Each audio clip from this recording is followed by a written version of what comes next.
안녕하세요. 법무법인 기성수석 변호사 이준 변호사입니다. 줄여서 리변이라고 불러주십시오.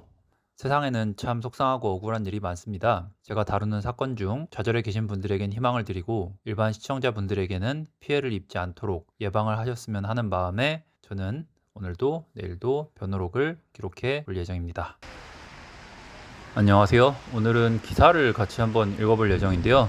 기사 관련 내용은 남양주시 별내동 소재 생활형 숙박시설에 관련된 내용이고, 제목은 오피스텔 요건 충족했는데요. 용도 변경 불허 속 속타는 생숙 소유자 라는 제목의 기사입니다. 남양주 별내역 인근에 보면 아이파크 스위트, 힐스테이트, 자이 등등 관광지도 아닌 곳에 이게 숙박시설인 생숙이 참 많은데요.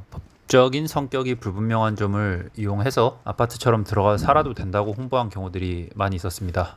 해당 기사는 별내역 인근에 지어진 아파트 비슷하다고 알고 들어가 살고 있던 생숙들에 대해서 이행강제금이 부과가 예고된 이후 신청된 오피스텔 변경 신청 거부 처분에 대해서 다루고 있는데요. 즉 생숙이 안 된다면 오피스텔로 바꿔줘라 라는 신청에 대해서 남양주 측에서 이제 거부를 한 건데요.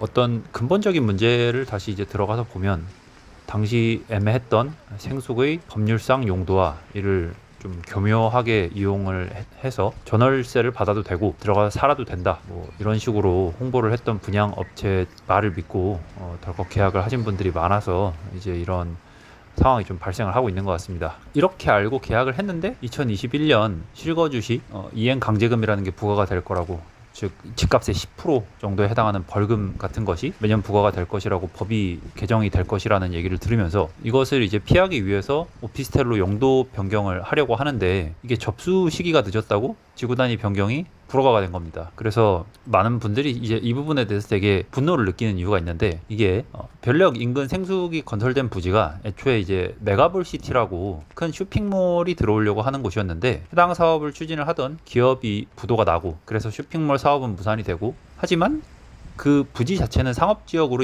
그러니까 이미 지정이 돼 있는 상태였기 때문에 별내역 인근의 어떤 이 시설에 대한 구체적인 수요를 고려를 하지 않은 숙박업 시설인 생활형 숙박 시설 레지던스의 건축 허가가 어떻게 보면 좀 무분별하게 이렇게 너무 많이 나온 게 지금 문제를 야기했다고도 보입니다. 이 지금 소유자분들이 더 많이 분노를 하시는 부분이, 사실 이곳 같은 경우에는 세대당 주차장 수가 한 대에 이르는 것 같이 오피스텔로의 전환 요건은 어느 정도 채우고 있다라고 보이는데, 그럼에도 불구하고 변경 신청 시기가 늦었다라는 이유로 변경 신청을 아예 거부를 해버렸기 때문에 지금 굉장히 분노가 큰 것으로 보이고 있습니다. 생활형 숙박시설 같은 경우에는 또 계약 시기상 광고 내용이 계약 과정상의 어떤 사기가 있었는지 없었는지를 판단하는데 되게 중요한 기준이 되고 있고, 저희도 실제로 그걸로 많은 사례를 처리를 하고 있습니다. 이러한 부분에 대해서 추가적인 질문이 있으신 경우에는 해당 업무 경험이 풍부한 변호사의 도움을 받으시길 추천드립니다. 감사합니다.